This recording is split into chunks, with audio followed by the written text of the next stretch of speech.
The very first thing that you had to do was make sure that the staff understood that this was urgent.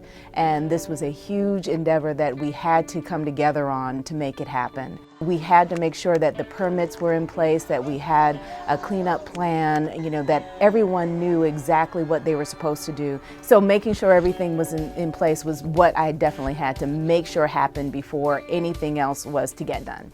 We weren't just celebrating a singular accomplishment for the Kansas City Royals. We were really celebrating an accomplishment for a whole community. We actually got together at least 4 or 5 months prior to, just to start to talk it through and what would need to happen. I think about a lot of the work that city staff put together, but also how much of Kansas City united.